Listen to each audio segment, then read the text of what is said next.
Every single thought you think is a vote. Not for president, for the kind of life you'll live next week, next month, next year. And here's the part that used to terrify me when I first discovered it. The votes are being counted now. Your subconscious is tabulating every worry, every doubt, every silent belief you carry about yourself, and it's building tomorrow's reality with today's inner repetition. Most people are losing elections they didn't know they were running in. They wonder why the same painful patterns keep winning, not realizing they've been campaigning for them in secret, in the quiet moments, in the thoughts they think nobody sees. But your subconscious sees, it always sees, and it always delivers. You've been taught that circumstances shape your life, that you're at the mercy of the economy, other people's choices, random chance, or your past, and that teaching has kept you in bondage. Here's the truth that will set you free. Your inner world is creating your outer world with perfect precision, right now, whether you believe it or not. But here's where most teachings fail you. They tell you to think positive without addressing the subconscious emotional undertow that's actually running the show. They give you affirmations, while your deeper mind is screaming a different story. That's why you feel like a fraud when you try to manifest.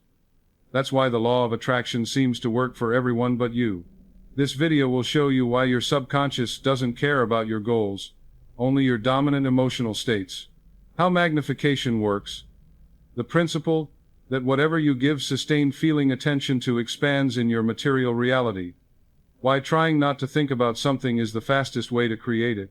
The exact mechanism by which worry, doubt, and fear become self-fulfilling prophecies. And how to interrupt the unconscious focus that's been building your unwanted reality. The reframe is this: you're not broken, you're not cursed, you're not bad at manifesting. You've simply been magnificently creative in the wrong direction, and if you can create hell unconsciously, you can create heaven consciously. This isn't about toxic positivity. This is about subconscious re-education, and by the end of this video, you'll know exactly how to do it. Let me tell you about a woman I once knew. I'll call her Margaret, though that wasn't her real name. Margaret came to me exhausted, defeated, with a stack of self-help books under her arm and tears in her eyes. She was in her mid-40s, a school teacher, divorced, raising 2 children on her own. She sat down across from me, in my office, and the first words out of her mouth were, "Joseph, I've tried everything. I've said the affirmations. I've visualized. I've made the vision boards. I've read all the books. But nothing ever works out for me. Nothing ever works out for me." Did you hear what she just said? She didn't realize it, but that phrase, "nothing ever works out for me," wasn't a complaint. It was a command. It was an instruction she'd been repeating to her subconscious mind for years, maybe decades. Every time something went wrong, she'd sigh and say it. "Nothing ever works out for me." Every time she faced a disappointment, there it was again. "Nothing ever works out for me." When her car broke down, "Nothing ever works out for me." When her date didn't call back, "Nothing ever works out for me." When she didn't get the promotion, "Nothing ever works out for me." She thought she was just describing her experience, but she was actually creating it. You see, your subconscious mind doesn't argue with you. It doesn't say, "Now hold on, Margaret, that's not entirely accurate. Remember that time in 1987 when things worked out quite nicely? Remember when you got that teaching position you wanted? Remember when your daughter made honor roll?" No. Your subconscious mind is the most faithful servant you will ever have. It doesn't judge the quality of your instructions. It doesn't evaluate whether your beliefs are healthy or unhealthy, true or false, beneficial or destructive. It simply says, "Yes, ma'am," and begins arranging circumstances to prove you right. Margaret's subconscious heard her dominant belief, "Nothing ever works out for me," and it went to work like a contractor, following blueprints.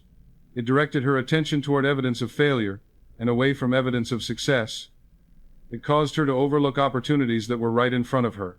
It influenced her body language, her tone of voice, her energy when she walked into a room, all in ways that made success less likely. Not because she was cursed by some external force, but because she was consistent with an internal instruction. When she met new people, her subconscious made sure she radiated an energy of defeat. When opportunities arose, her subconscious whispered, "Don't get your hopes up. It won't work out anyway." When she was about to take a risk, her subconscious reminded her of every past failure, every past disappointment, as evidence that trying was futile. And so she became a magnet for more disappointment. Not because the universe was against her, but because her inner world was instructing her outer world with perfect clarity. I asked Margaret to do something difficult. I asked her to track that phrase for 1 week. Every time she said it out loud, or thought it silently, make a mark on a piece of paper. Carry a small notebook with you, I told her. Every time you catch yourself saying or thinking nothing ever works out for me, make a mark. She looked at me skeptically. What's that going to prove? She asked. Just trust me, I said. Just track it for 7 days. She came back 7 days later, and I could see something had shifted in her face. She was pale. Her hands were shaking slightly as she opened the notebook. "Joseph," she said, her voice barely above a whisper. I said it 43 times. 43 times in 1 week. And those were just the times I caught myself. I'm sure I said it or thought it dozens more times without noticing. I had no idea. I had absolutely no idea I was doing this to myself. I looked at her with compassion.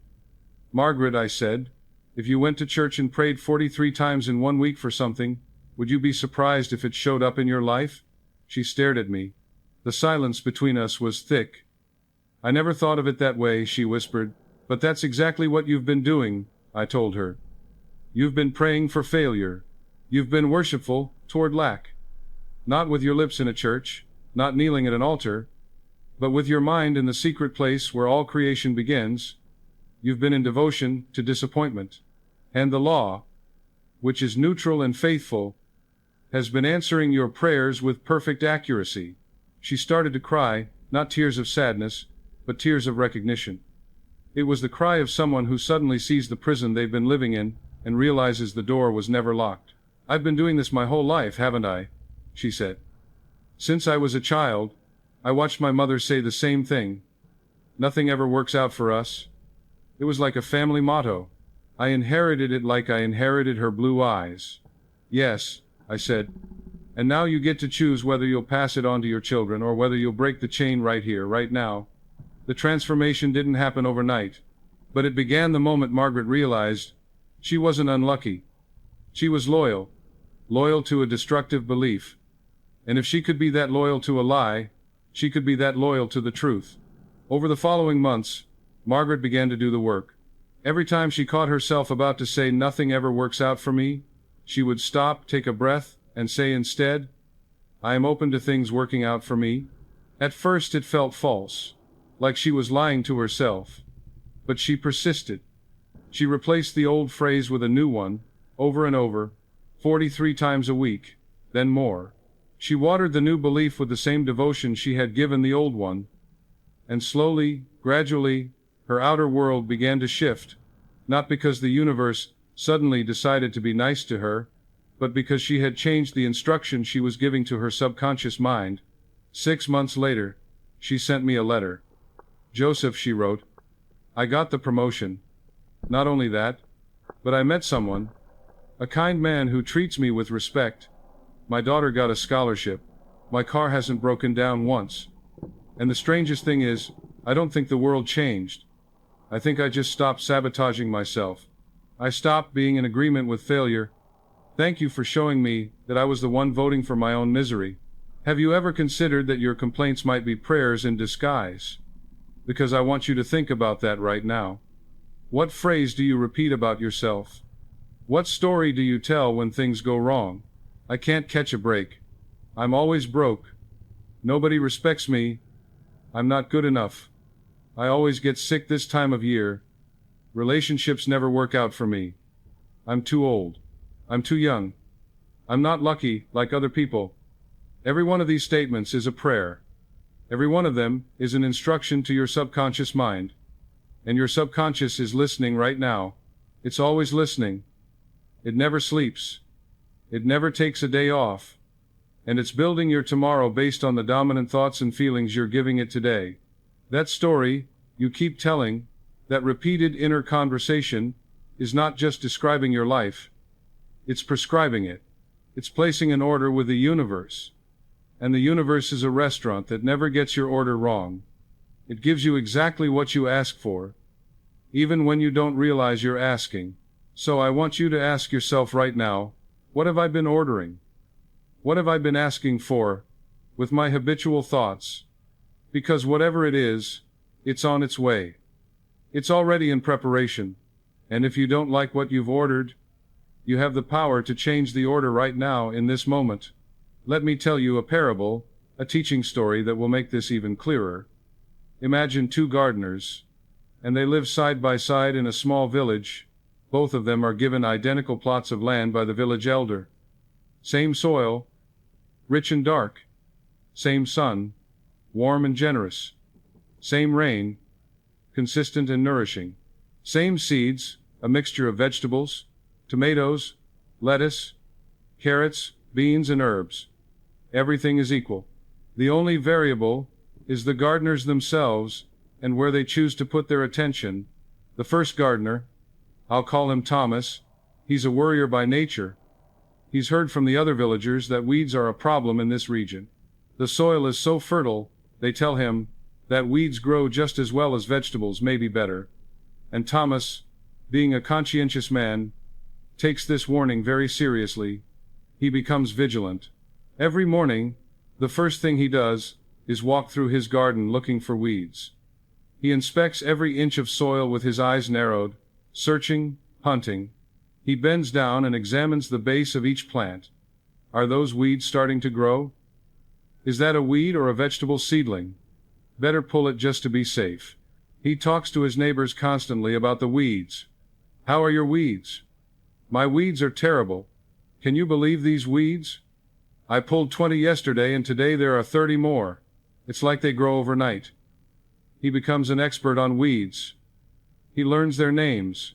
Crabgrass, dandelion, thistle, bindweed. He studies their root systems. He researches their growing patterns. He knows which ones spread by seed and which ones spread by root. At night, before he falls asleep, he lies in bed thinking about the weeds. He pictures them in his mind, spreading through his garden like an invading army, choking out his vegetables, stealing nutrients from the soil, blocking the sunlight. He dreams about weeds. He wakes up anxious about weeds. His whole mental and emotional world becomes organized around the problem of weeds. And sure enough, his garden becomes overrun. The weeds are everywhere. They seem to grow faster than he can pull them. He spends all his time, all his energy, in battle with them. The moment he pulls one, 3 more appear in its place. He's exhausted.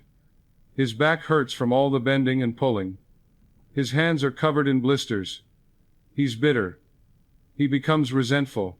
He looks at the empty basket at the end of the day, barely any vegetables, and he says to himself, gardening is impossible here. Nothing grows but weeds. This soil is cursed. I'm unlucky. I should just give up. The second gardener, I'll call her Grace, she also receives the same information about weeds from the villagers. She listens politely. She acknowledges the information. Yes, she says, I understand that weeds exist in this region. Thank you for letting me know. Noted. But then, and this is the crucial difference, she turns her attention elsewhere. She doesn't dismiss the reality of weeds. She's not in denial. She simply chooses not to make them the center of her focus. Every morning, Grace walks through her garden and she looks at her vegetables. She notices the tiny tomato seedlings pushing up through the soil, and she smiles. Look at you, she whispers. You're so strong. You're going to give me beautiful red tomatoes. I can already see them. She waters them with care, with presence, with love. She speaks to her plants. I know some people think this is silly, but Grace doesn't care. You're growing so beautifully, she tells them. I'm so grateful for you. I can't wait to harvest you and share you with my family. We're going to make the most delicious salad. She pictures the harvest in her mind, not as a distant possibility, but as a present reality. She imagines it so vividly that she can feel the weight of the ripe tomatoes in her hand. She can smell the basil, pungent and sweet. She can taste the lettuce, crisp and fresh. She can see herself in her kitchen, washing the vegetables, preparing a meal, feeding her children food that she grew with her own hands. This vision fills her with joy, with satisfaction, with peace. She falls asleep at night giving thanks for the garden, even before the harvest comes. Thank you for these seeds. Thank you for this soil. Thank you for the sun and the rain. Thank you for the abundance that is growing right now, even though I can't see it yet. Now, does Grace see the weeds when they appear? Of course she does. She's not blind. But when she sees a weed, she removes it calmly, without drama, without story, without emotional charge. She simply pulls it out, tosses it in the compost pile, and immediately returns her attention to what she wants to grow. She doesn't call her neighbors to complain about it. She doesn't lie awake at night thinking about it. She doesn't make it mean something about herself, or her garden or her worthiness. It's just a weed. It's part of the process. Remove it and move on. Her inner conversation is completely different from Thomas's. Where Thomas says, "These weeds are going to destroy everything," Grace says, "My vegetables are thriving." Where Thomas focuses on the problem, Grace focuses on the solution. Where Thomas is in resistance and fear, Grace is in acceptance and faith.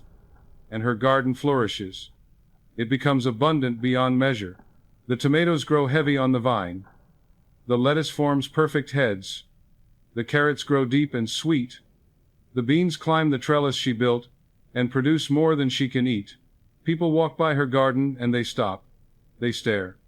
They ask her, "What's your secret? How is your garden so different from everyone else's in this neighborhood? We all have the same soil, the same seeds. Thomas over there can barely grow anything but weeds, and yet your garden looks like paradise. What are you doing differently?" And Grace smiles. She doesn't want to sound preachy or superior, so she says simply, "I just watered what I wanted to grow. Do you see it? Same soil, same Sunday, same seeds, same weeds available to both gardeners." The weeds were not more attracted to Thomas's garden than to Grace's garden.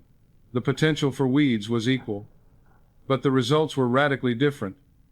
Why? Because Thomas magnified problems, and Grace magnified possibility. Both of them were applying the law of magnification perfectly. The law doesn't play favorites.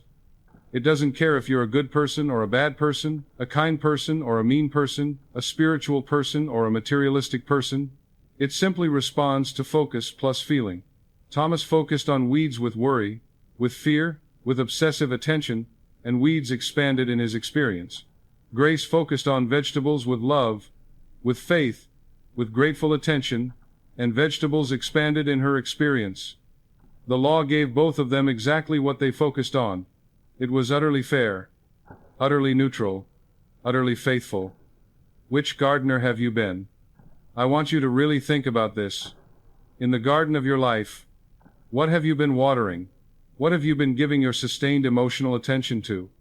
The weeds or the vegetables? The problems or the possibilities? The evidence of lack or the evidence of abundance?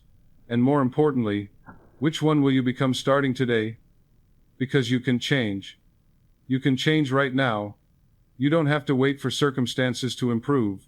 You don't have to wait until the weeds are gone. You can simply choose, in this moment, to redirect your focus, to become like Grace, to acknowledge what's wrong without obsessing over it, to remove the weeds without giving them your emotional energy, to pour your love and attention and faith into what you want to grow. I once had a student, a young man, maybe 25 years old, sincere, earnest, intelligent. He had been studying these principles for about 6 months, and he was getting frustrated. He came to me one day after a lecture, and he said, "Teacher, I have a question that's been bothering me. I need to understand this." He looked almost desperate. I said, "Of course. Ask me anything." He said, "How long must I hold the new thought before the old reality changes? How long do I have to keep affirming and visualizing before I see results? Because I've been doing this for months now and nothing has changed." I'm starting to think it doesn't work. I looked at him with compassion, because I understood his frustration. I had been there myself many years ago, and I said to him, "You're asking the wrong question." He seemed confused, almost offended. "What do you mean I'm asking the wrong question?" "It's a perfectly reasonable question. How long does it take?" I said. The question itself reveals a misunderstanding of how the law works. It's not about time. It's not about how long you hold a thought. It's about the emotional weight of the thought. "Let me explain," I continued. "The new thought must be felt with more frequency and intensity than the old fear. If you think one positive thought in the morning, one affirmation, 'I am prosperous, I am healthy, I am loved,' but then you spend the rest of the day worrying, doubting, complaining, fearing, which instruction do you think your subconscious will follow? The one you gave it for 2 minutes, or the one you gave it for 12 hours? He was quiet. I could see him processing this. I went on. "You see, if you think one positive thought but you worry all day long, the worry wins. Not because positive thinking doesn't work, but because you've cast 1 vote for abundance and 40 votes for lack. Your subconscious doesn't count hours or minutes. It counts repetitions. It counts emotional intensity. It counts the feeling tone you return to most often throughout the day, throughout the week, throughout your life. That is your dominant instruction. That is what it will build. So the question is not how long must you hold the new thought. The question is, how often are you returning to it? How much feeling are you putting into it? And how does that compare to the frequency and intensity of your old habitual thoughts?" The young man's face changed. "I think I understand," he said slowly. "So if I affirm something once but worry about it 100 times, I'm actually affirming the worry, not the desire." "Exactly," I said. "You've been trying to outthink your feelings, but the subconscious responds to feelings, not thoughts. A thought without feeling is like a seed without water. It doesn't grow.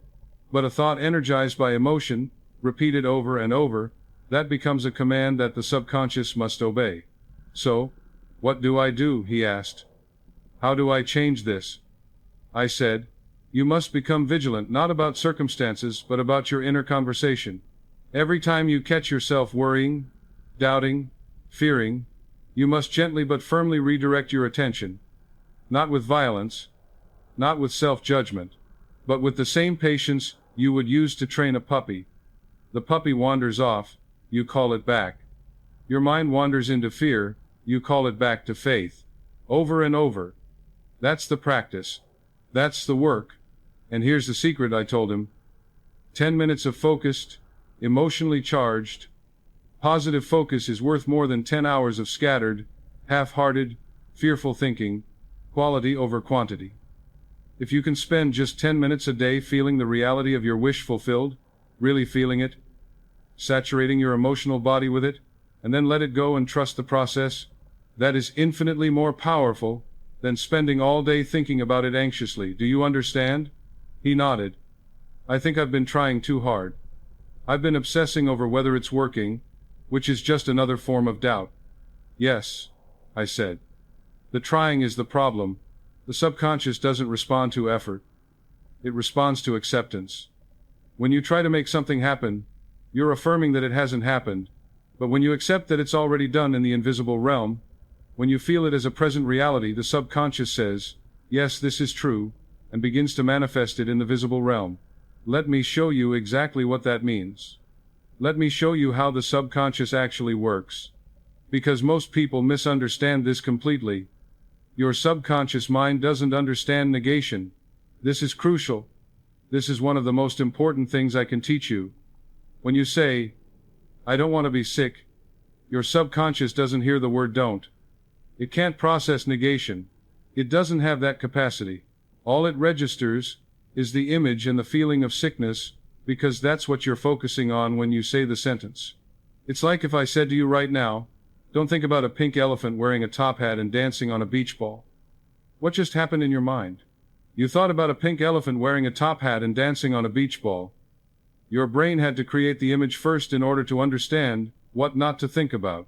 The subconscious works the same way, but it goes even deeper. It doesn't just create the image.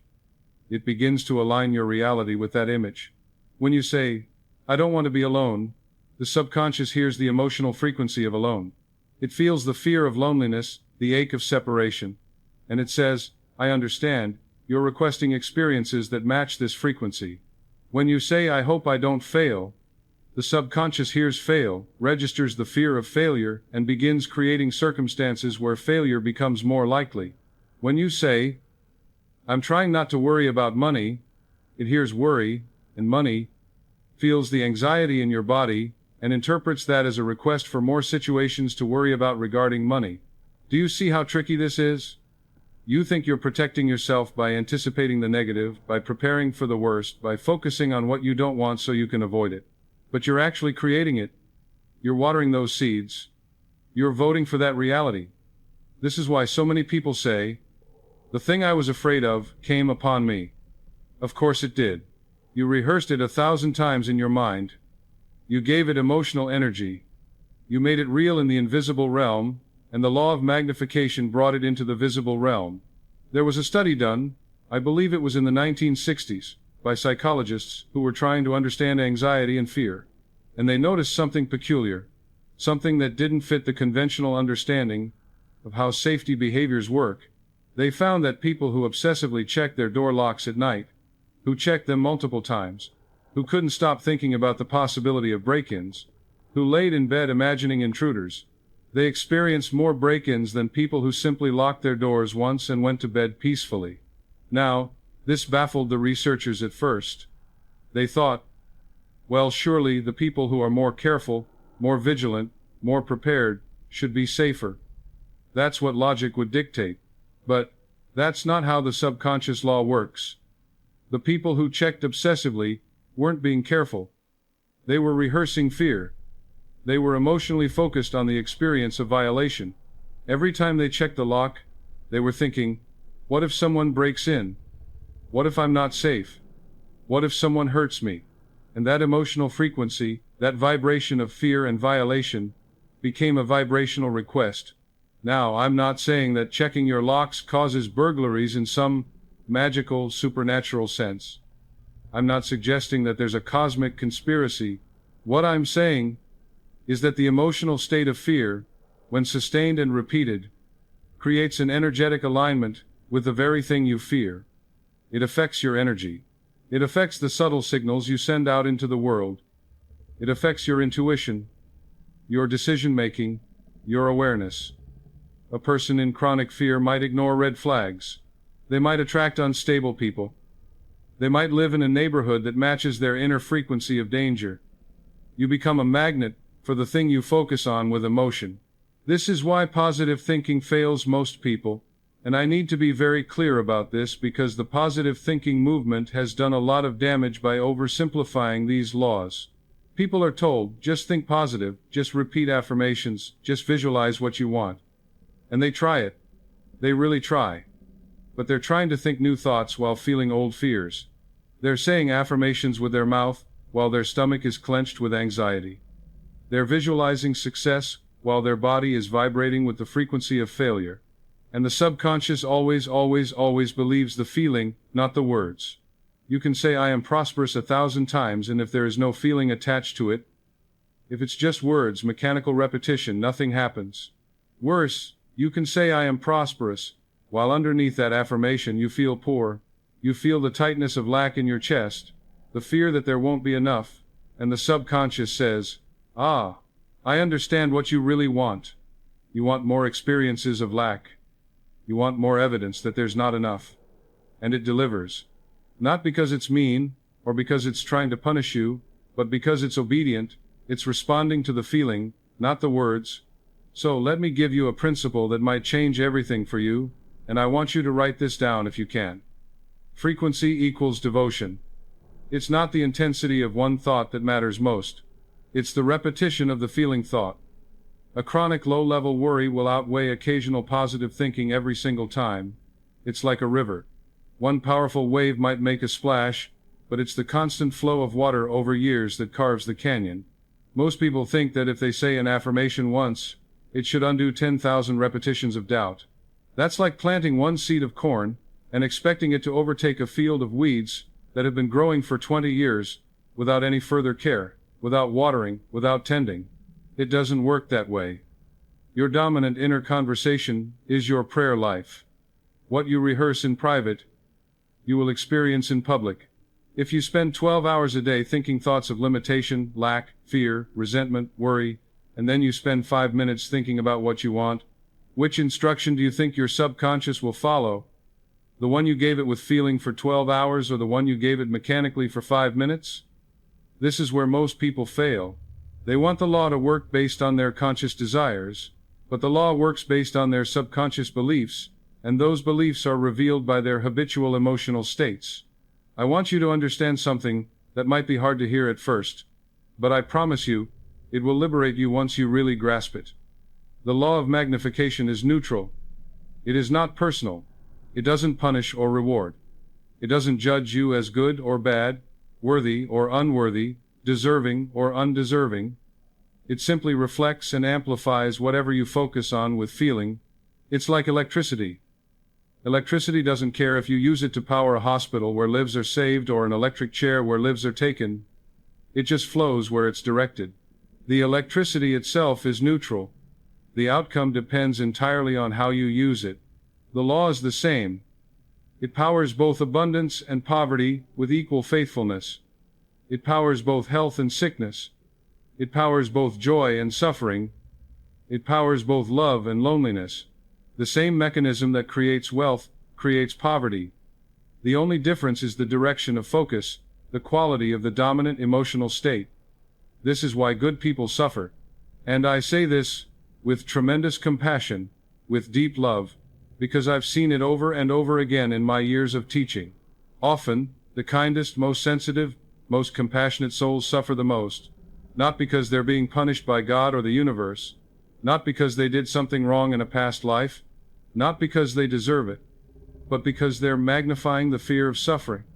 They think about suffering constantly. They worry about all the terrible things that could happen. They imagine worst-case scenarios. They brace for impact. They expect pain. They carry the suffering of the world on their shoulders. And because they're sensitive, because they're empathetic, they take on the suffering of everyone around them. They worry for their children.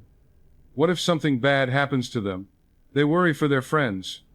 What if they get sick? What if they lose their job? They worry for strangers they see on the news.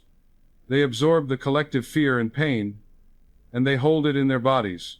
And the law, neutral and faithful, says, as you believe, so it is done unto you. As you focus, so you create. And more suffering comes into their experience. I've seen people who are so compassionate that they become ill from carrying the emotional burden of others. They don't know how to witness pain without joining it. They don't know how to love someone without taking on their problems. And this breaks my heart, because their intentions are so pure. They think they're helping. They think that by worrying, by bracing, by imagining the worst, they're somehow protecting their loved ones. But worry is not protection. Worry is rehearsal. It's focus. It's emotional attention. And whatever you give sustained emotional attention to, you magnify in your own experience, and often in the experience of those you're connected to. So, compassion without boundaries becomes co-creation of suffering. This is a hard truth. True compassion, the kind that actually helps, is holding the vision of wholeness for another person, even when they can't see it for themselves. It's seeing them healthy when they're sick. It's seeing them prosperous when they're struggling. It's seeing them loved when they feel alone. It's refusing to join them in the emotional frequency of the problem while still loving them completely, while still being present with them. You can sit with someone in their pain without making their pain your pain. You can acknowledge their struggle without agreeing that the struggle is permanent. You can offer support without reinforcing their victim story. This is the art of compassionate detachment. You care deeply, but you don't carry what isn't yours to carry. You love fiercely, but you don't magnify their fear. Instead, you become a lighthouse. You hold steady in your faith that they can heal, they can grow, they can overcome, even when they've lost faith in themselves. The law is like electricity. It powers both the hospital and the electric chair. Your focus chooses which. So right now I want you to ask yourself, and I mean really ask, not just as a mental exercise but as a genuine inquiry into your own inner world, what have I been powering? What have I been giving my sustained attention to? What have I been rehearsing in the privacy of my own mind? Because that's what's about to show up in your life with increased intensity. That's what's being built right now, in the invisible realm. And if you don't like what you see coming, you have the power to change it in this moment. Let me give you another principle, and this one is absolutely foundational. Feeling is the secret ingredient. I want you to remember this. Write it down. Tattoo it on your soul. Feeling is the secret ingredient. Thoughts without feeling are inert. They're dead. They have no creative power whatsoever. You can think about being wealthy all day long, but if there's no feeling attached to it, if it's just a mental concept, a distant wish, a maybe someday fantasy, nothing happens. The subconscious doesn't even register it. The subconscious responds to feeling. It responds to the emotional tone. It responds to the vibration in your body. This is why you can't fake it. You can't just mouth the words and expect results. You can't say I am abundant while your chest is tight with fear. You can't say I am healthy while your body is clenched with worry about disease. The subconscious knows. It always knows. It reads your emotional state like a book, and that emotional state is the instruction it follows. So how do you identify your real beliefs? Not the beliefs you wish you had. Not the beliefs you tell other people you have, but your real beliefs, the ones that are actually running your life. It's simple. Look at what you feel consistently, not what you think occasionally.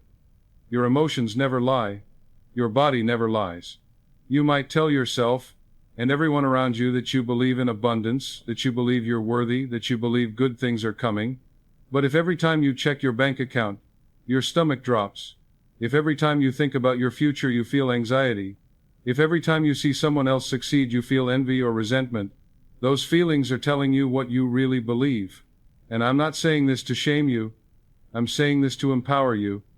Because once you see the truth you can change it, but you can't change what you won't acknowledge. So I want you to do a feeling tone inventory right now. If you were to measure your emotional state over the course of an average day, over the course of an average week, what frequency are you broadcasting most of the time? Is it peace? Is it joy? Is it gratitude? Is it confidence? Is it love? Or is it anxiety? Is it resentment? Is it worry? Is it doubt? Is it fear? Is it comparison? Is it lack? Be brutally honest with yourself. Nobody else has to know. This is between you and your subconscious. And remember, your subconscious doesn't judge you for feeling fear or doubt or worry. It simply takes those feelings as instructions and begins building a reality that matches them. That frequency, that emotional broadcast, is your blueprint. That's what's being built in the invisible realm right now, before it materializes in the physical. A thought energized by emotion becomes a command. A thought without feeling is just noise. It's static. It doesn't register on the subconscious radar.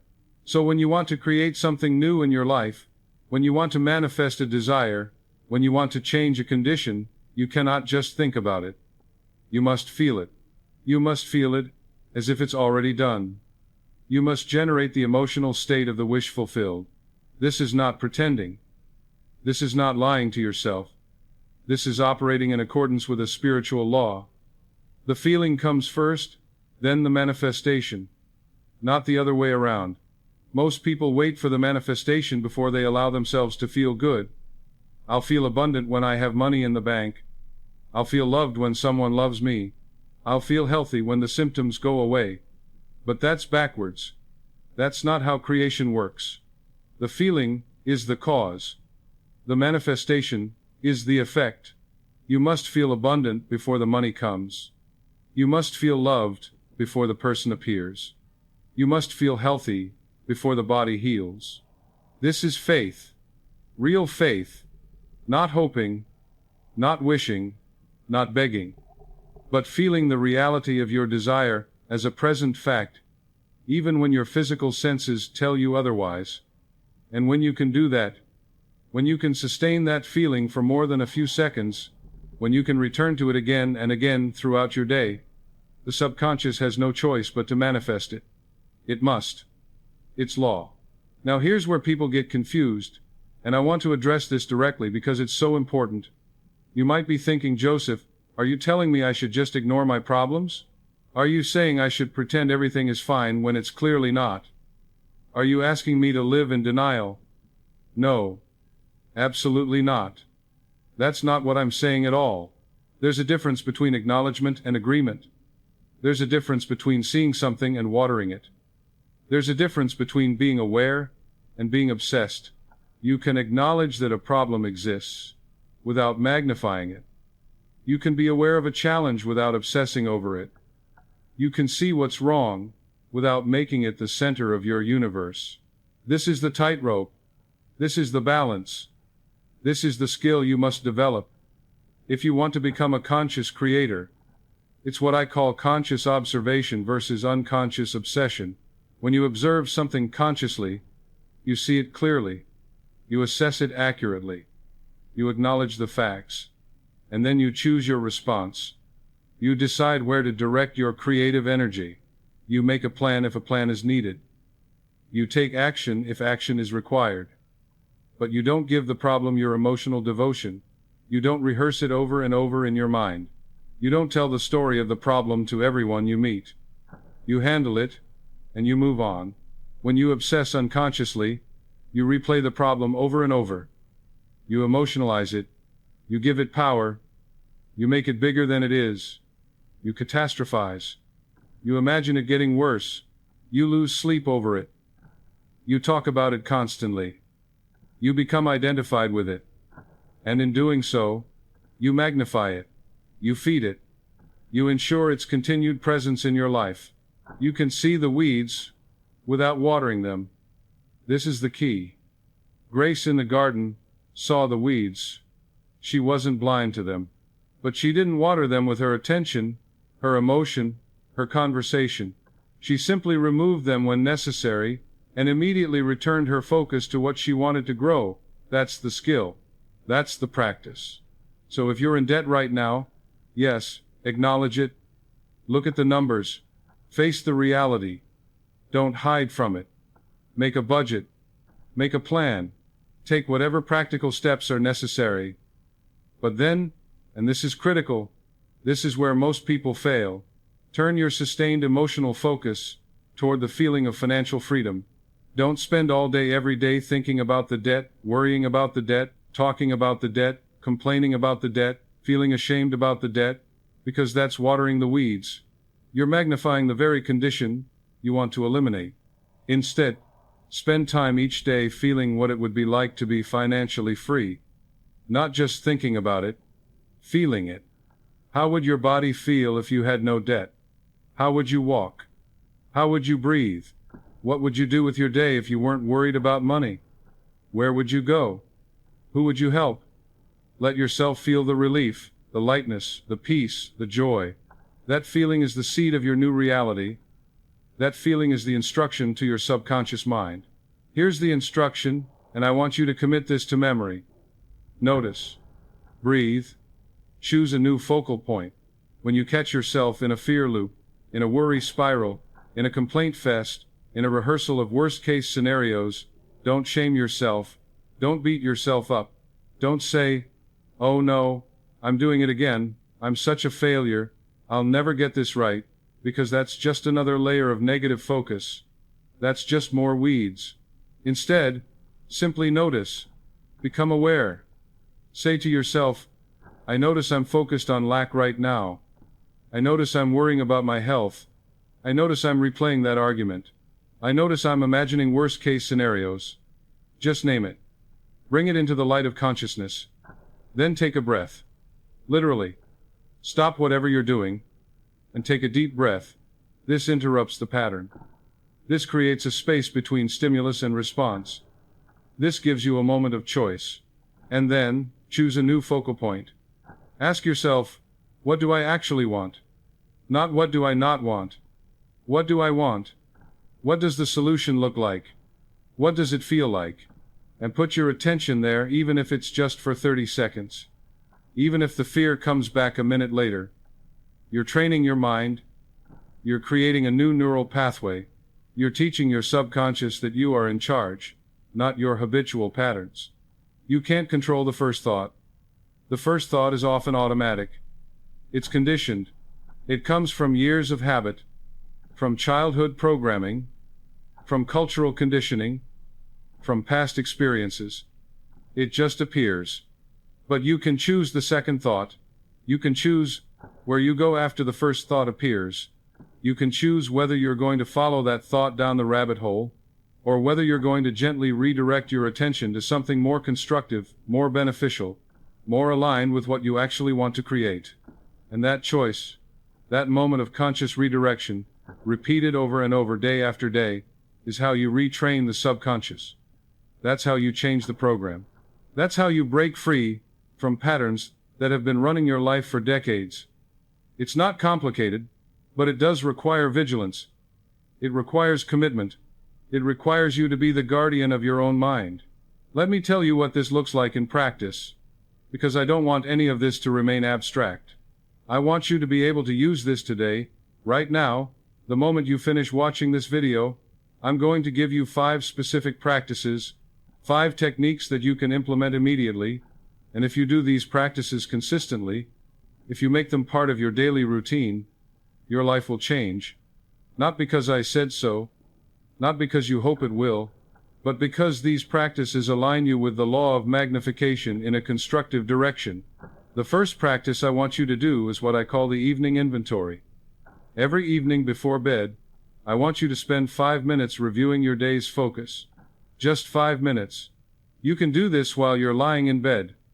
You don't need anything special. Just a quiet moment of reflection. Ask yourself these questions. What did I give sustained attention to today? What did I worry about on loop? What did I rehearse, wanted or unwanted? What was my dominant emotional state?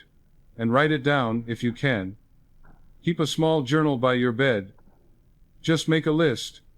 I worried about my job security. I replayed the conversation with my mother 3 times. I imagined my partner leaving me.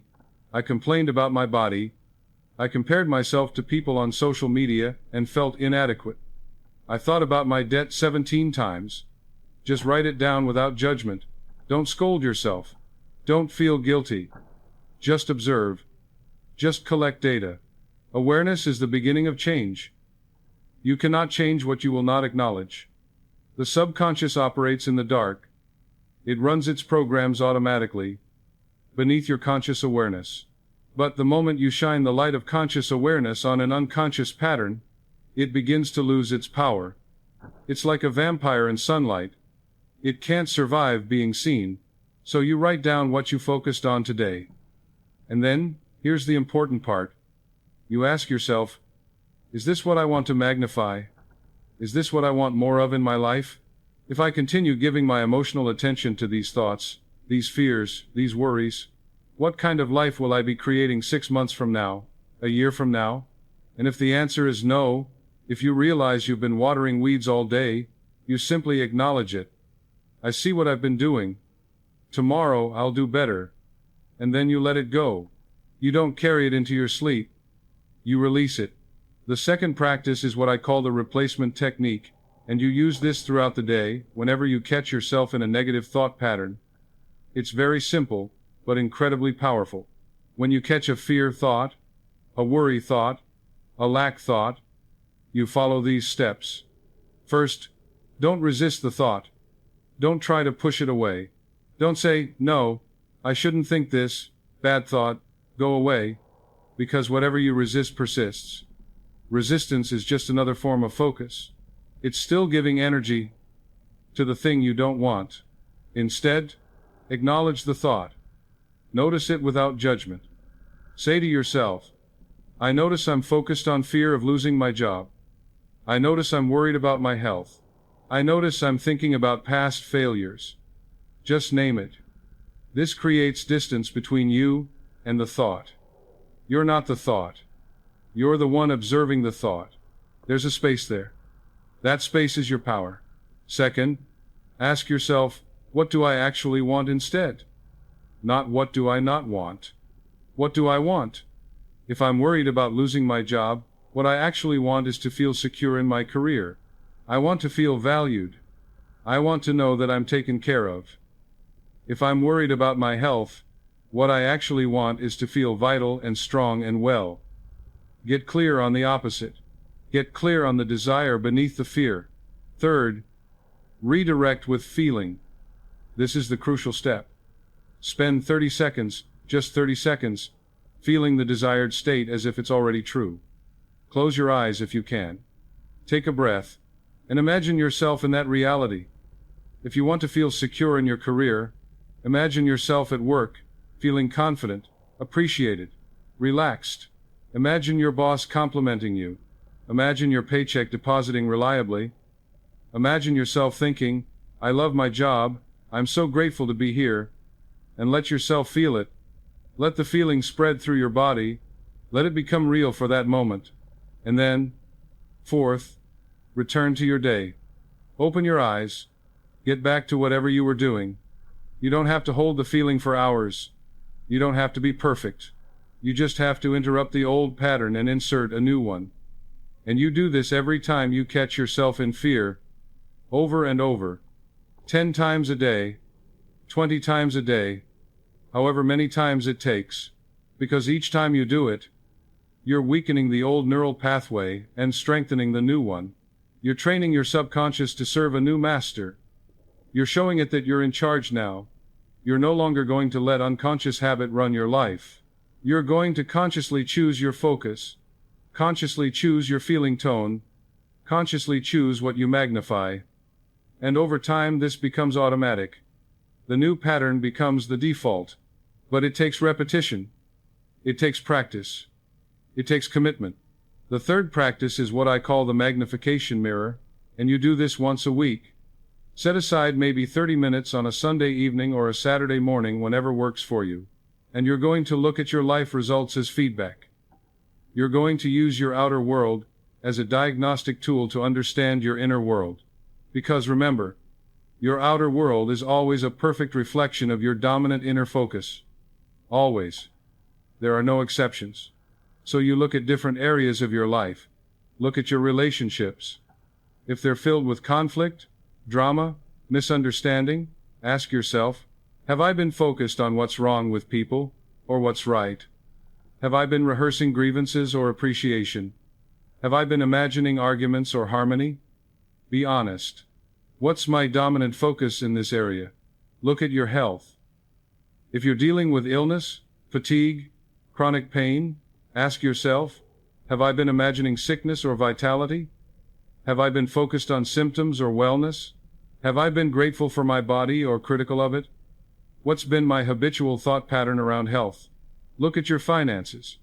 If you're struggling with money, if you're in debt, if you can never seem to get ahead, ask yourself, have I been focused on debt or prosperity? Have I been thinking about bills or abundance? Have I been feeling poor or rich? What's my emotional relationship with money? Look at your career. Are you fulfilled or frustrated?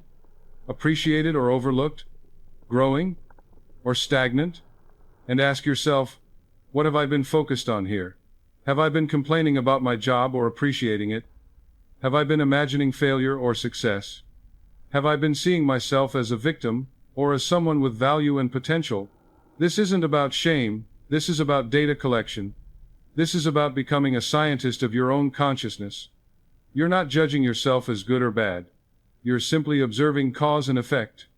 Where you're experiencing lack, you've been magnifying lack thoughts.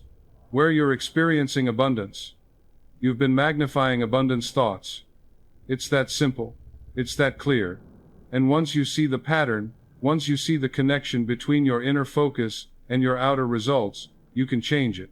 You can't change what you won't acknowledge, but you also can't stay the same once you truly see. The seeing itself begins the transformation. So you write down your observations. This area of my life shows evidence of fear-based focus. This area shows evidence of faith-based focus. And then you make a conscious decision about where you're going to redirect your attention moving forward. The fourth practice is the saturation method, and I want you to do this daily for 10 minutes. This is non-negotiable.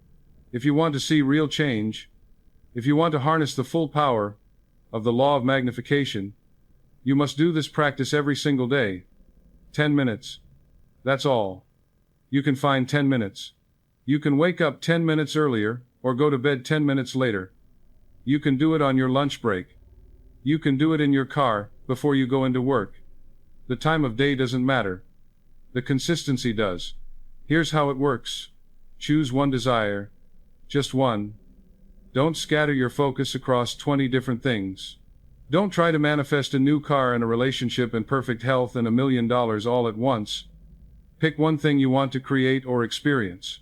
And for the next 30 days, that's your focus in this practice. Maybe it's financial abundance. Maybe it's a loving relationship. Maybe it's vibrant health. Maybe it's a fulfilling career. Whatever it is, choose it and commit to it for the full 30 days. For 10 uninterrupted minutes, no phone, no distractions, no interruptions. You're going to imagine this desire as already done, not as something you're trying to achieve, not as something you hope will happen someday, but as a present reality, as something that has already happened in the invisible realm, and is now manifesting in the visible realm. You're going to feel the feeling of the wish fulfilled. Let's say you want a new job, a career that you love, that pays you well, that uses your gifts, that makes you feel alive. Don't imagine the process of getting the job. Don't imagine sending resumes or going to interviews. That's still focused on lack, on not having it yet. Instead, imagine it's 3 months after you've started this job. You're sitting at your desk. You're working on a project you love. You feel satisfied. You feel valued. You feel energized. Make it sensory. Make it vivid. Make it real. What does your desk look like? What can you see around you? Who are your coworkers? Imagine one of them saying good morning to you. What's their name? What do they look like? Imagine the weight of your laptop or the feeling of the keyboard under your fingers. Imagine the coffee in your cup. Taste it. Smell it. Imagine looking at your bank account and seeing your new salary deposited. Feel the relief. Feel the abundance. Feel the gratitude. Imagine calling a friend and saying, I absolutely love this job. I can't believe I get paid to do this. I feel so grateful. And feel what that would feel like to say those words truthfully. Let the feeling saturate your emotional body. Let it fill every cell. Let it become so real that for those 10 minutes, there's no doubt. It's done. It's yours. You're living it right now. And then, and this is crucial, this is where most people mess it up, release it. Let it go completely. Don't spend the rest of the day checking to see if it's manifested yet. Don't obsess over when it will come, or how it will come. Don't look for evidence that it's working, or panic when you don't see immediate results. That's like planting a seed, and then digging it up every hour to see if it's growing. You're disturbing the process. You plant the seed with your 10 minutes of focused feeling. You water it with faith. And then you let the soil do its work. You trust the process. You go about your day knowing that the subconscious is now working on your behalf, arranging circumstances, opening doors, creating opportunities, magnetizing the people and resources you need. But it can only do that work when you let go of the anxious need to control when and how. 10 minutes of concentrated, emotionally saturated, vivid focus is worth more than 10 hours of scattered, half-hearted, hopeful thinking. Quality over quantity. The subconscious doesn't need you to beg. It doesn't need you to convince it. It doesn't need you to explain why you deserve this or justify why you should have it. It just needs a clear, emotionally charged instruction. And then it goes to work. That's the law. That's how it functions. The fifth and final practice is what I call the gratitude magnifier, and you do this first thing in the morning. Before you check your phone, before you read the news, before you scroll social media, before you do anything else, you practice this.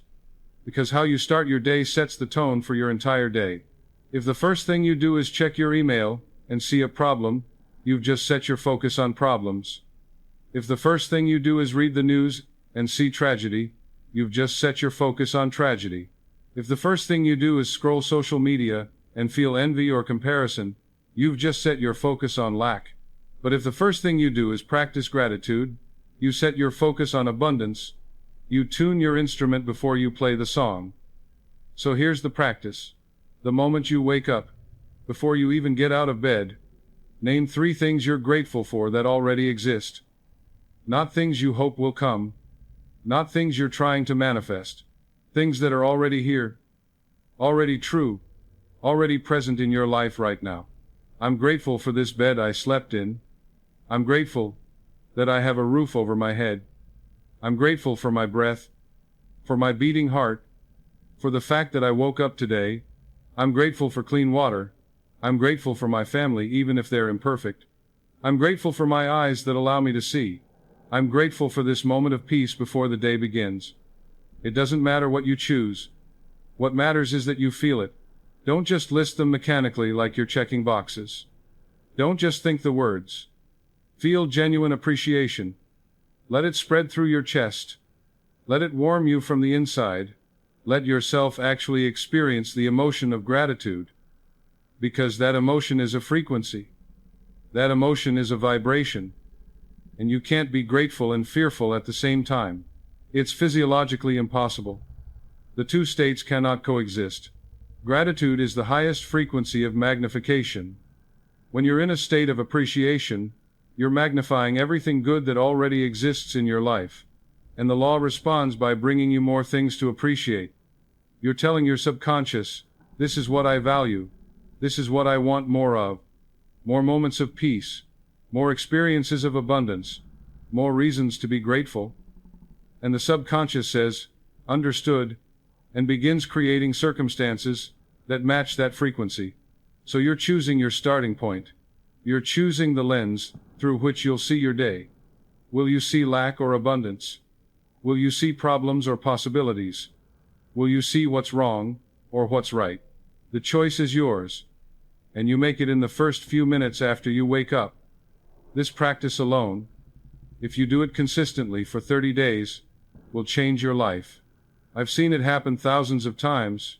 People come to me and say, Joseph, I started doing the gratitude practice and suddenly opportunities started appearing. People started being kinder to me. Money started flowing more easily. I feel lighter. I feel happier. And I tell them, it's not magic. It's law. You changed your focus. You changed your emotional frequency. You started magnifying what's good instead of what's bad. And the law responded exactly as it always does, with perfect faithfulness. Now, let me bring this all together, because I want to make sure you understand how profound this really is, how life-changing this is if you truly grasp it and apply it. Whatever you focus on grows, not because of magic, not because the universe is sentimental, not because there's some cosmic Santa Claus watching your thoughts and rewarding the good ones. It grows because your subconscious mind is the most faithful servant you'll ever have. It takes your dominant emotional focus, and it builds a world around it. It directs your attention toward evidence that supports your belief. It filters your perception so you see what you expect to see. It influences your body language, your energy, your vibration. It sends out signals that attract corresponding circumstances. It creates a coherence, a resonance, between your inner state and your outer experience. It makes your beliefs become self-fulfilling prophecies. You've learned today that your subconscious doesn't differentiate between what you want and what you fear. It only registers what you feel consistently. It responds to emotional frequency, not to words. You can say one thing with your mouth, while your body feels something completely different, and your body always wins. The feeling always wins, because the subconscious believes what you feel, not what you say. You've learned that magnification is a neutral law, like gravity, like electricity. It doesn't punish or reward. It doesn't judge you as worthy or unworthy. It simply amplifies whatever you focus on with emotion. And you've been using it unconsciously in the wrong direction. You've been magnifying fear instead of faith. You've been magnifying lack instead of abundance. You've been magnifying problems instead of solutions. Not because you wanted to, but because you didn't know any better. You've learned that frequency matters more than intensity. It's not the power of one thought that creates your reality. It's the repetition of the feeling thought. The thought you return to 1,000 times in worry will outbuild the thought you hope for once. Your dominant inner conversation is your prayer life. What you rehearse in private, you will experience in public. This is law. This is how creation works. And most importantly, you've learned that you are not broken, you are not cursed, you are not a victim of circumstance.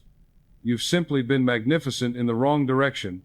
Every unwanted thing in your life, every fear that came true, every limitation you experience, is proof that the law works. It's proof that you are a powerful creator. You just didn't know you were using your power. You didn't know where the control panel was located. But now you do. And that changes everything. Because once you know how the law works, once you understand the mechanism, once you see the connection between your inner focus and your outer results, you can never unknow it. You can never go back to believing you're a victim. You might slip into old patterns temporarily. You might forget for a day or a week. But you'll always come back to this truth. You'll always remember. I am the author of my focus, and my focus creates my reality. Here's what I need you to understand. As you step away from this video and go back into your life, you've been a perfect creator all along, not a failed manifester, not someone who's bad at this, a perfect creator. Every fear that came true, you magnetized it. You gave it emotional energy. You rehearsed it in your mind. You made it real in the invisible realm. And the law, faithful and neutral, brought it into the visible realm. Every limitation you experience, you focused it into form, not consciously, not deliberately, not because you wanted to suffer, but because you didn't understand the law. You didn't know that your habitual thoughts and feelings were instructions. You didn't know that your subconscious was listening and responding to every emotional signal you sent. But this might make you angry at first. You might think, Joseph, are you saying this is all my fault? Are you blaming me for my problems? Are you saying I created my own suffering? And I want to be very clear about this because it's so important. No, I'm not talking about fault. Fault implies blame and shame and guilt. Fault is about the past and about punishment. That's not what this is about. I'm talking about power. Power implies ability and choice and responsibility.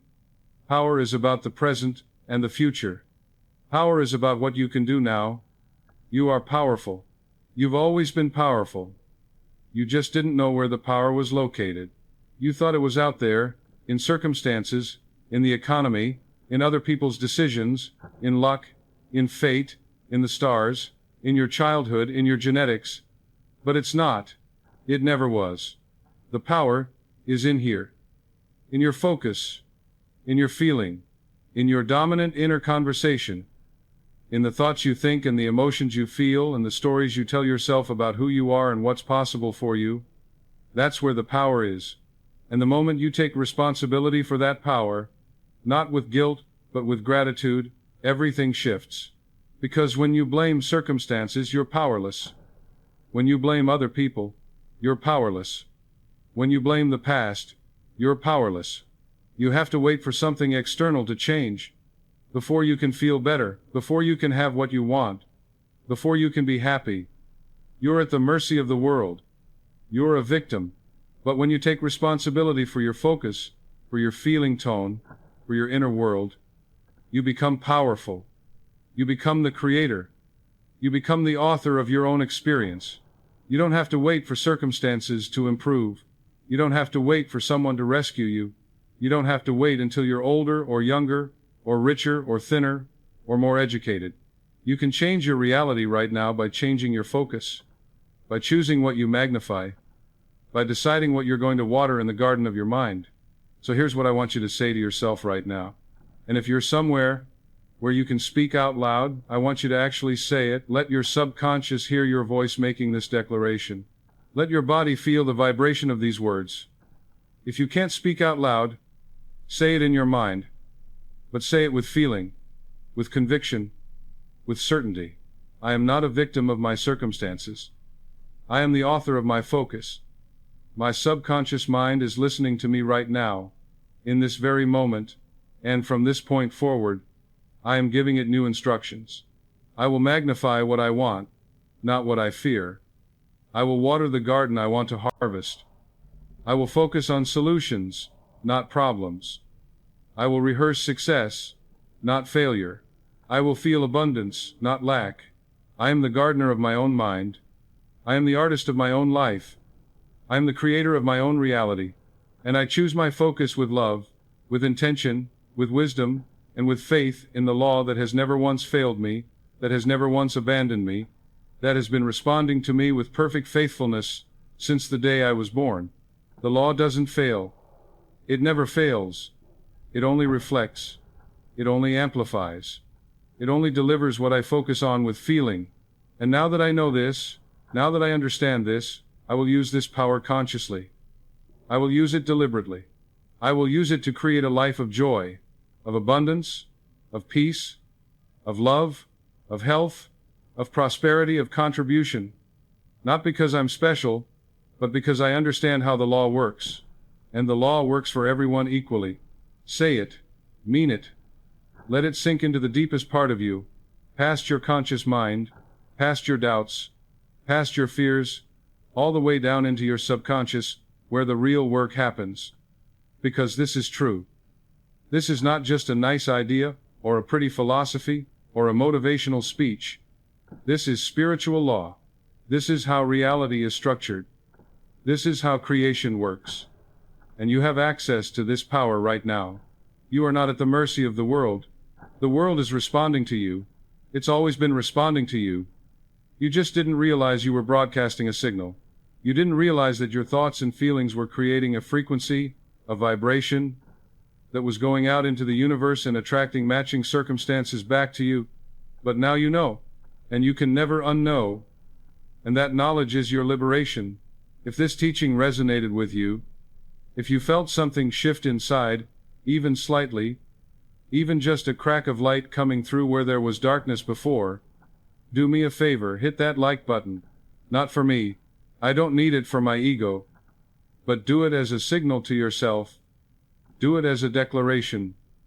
Do it as a commitment. I am ready to become conscious of my creative power. I am ready to stop being a victim of unconscious focus. I am ready to start being a master of deliberate creation. I am ready to take responsibility for the garden of my mind. That like button is a vote. Remember what I said at the beginning? Every thought is a vote. Well, so is every action. When you hit that button, you're voting for yourself. You're saying, I believe this is true. I believe I have this power. I believe I can change my life by changing my focus. I'm ready to do the work. I'm ready to practice. I'm ready to transform. And if you found even one idea in this video that you'll carry with you into tomorrow, even one technique that you're going to try, even one shift in perspective that opens something new for you, subscribe to this channel. Because I'm going to keep teaching you how to master the unseen laws that govern your life. Not from theory, not from speculation, but from the deep well of truth that has transformed millions of lives over decades, including my own. I'm going to show you how to use your mind correctly, how to harness the power of your subconscious, how to create from the inside out instead of trying to manipulate circumstances from the outside in, how to align yourself with the infinite intelligence that flows through all things, how to become a deliberate creator instead of an unconscious reactor. This is the most important work you will ever do. This is the foundation of everything. Master this, and everything else becomes easier. In the comments below, I want you to answer one question. Just one. And I want you to be honest. I want you to be vulnerable. I want you to be real. What have you been magnifying without realizing it? Just name it. Write it down. See it in black and white on the screen. Because seeing it is the first step to changing it. Acknowledging it is the beginning of transformation. Maybe it's fear of rejection, and you realize now that you've been focused on rejection so much that you've been creating experiences of rejection. Maybe it's worry about money, and you see now that you've been in devotion to lack, rehearsing poverty, imagining bills you can't pay. Maybe it's resentment towards someone who hurt you, And you understand now that you've been keeping that pain alive by replaying it over and over, magnifying it, watering it, feeding it your emotional energy. Maybe it's comparison to others. And you've been magnifying your own inadequacy by constantly measuring yourself against people who seem to have more, be more, do more. Maybe it's health anxiety, and you've been focused on symptoms and disease and everything that could go wrong with your body. Maybe it's loneliness, and you've been rehearsing the feeling of being alone, imagining yourself unloved, unwanted, forgotten. Whatever it is, just name it. No shame, no judgment, no beating yourself up. Just honest awareness. I've been magnifying this, I see it now, and seeing it is powerful, because you can't change what you won't acknowledge. But once you acknowledge it, once you bring it into the light of consciousness, it begins to lose its grip on you. The unconscious pattern becomes conscious, and once it's conscious, you have choice, you have power, you can redirect, and I'll be reading those comments. I'll be there with you. I'll be witnessing your courage, your honesty, your willingness to look at yourself truthfully, and I'll be celebrating with you as you begin to apply these principles and watch your life transform, because it will transform. It must. That's the law. You are more powerful than you've been taught. You are more creative than you've been told. You are more in control than you've been led to believe. The world has been lying to you, telling you you're small, limited, powerless, at the mercy of forces beyond your control. But that's not true. It never was. You are the focus, and the focus becomes the form. Always. Without exception. Where your attention goes, energy flows. Where energy flows, life grows. This is the law of magnification. This is how you've been creating your life all along. And now that you know how it works, now that you understand the mechanism, you can use it consciously, you can use it deliberately, you can use it to build the life you truly want, instead of unconsciously creating the life you fear. Go now. Go into your life with this knowledge. Go with this power. Go with this understanding. And grow what you truly want. Water the seeds of your desires.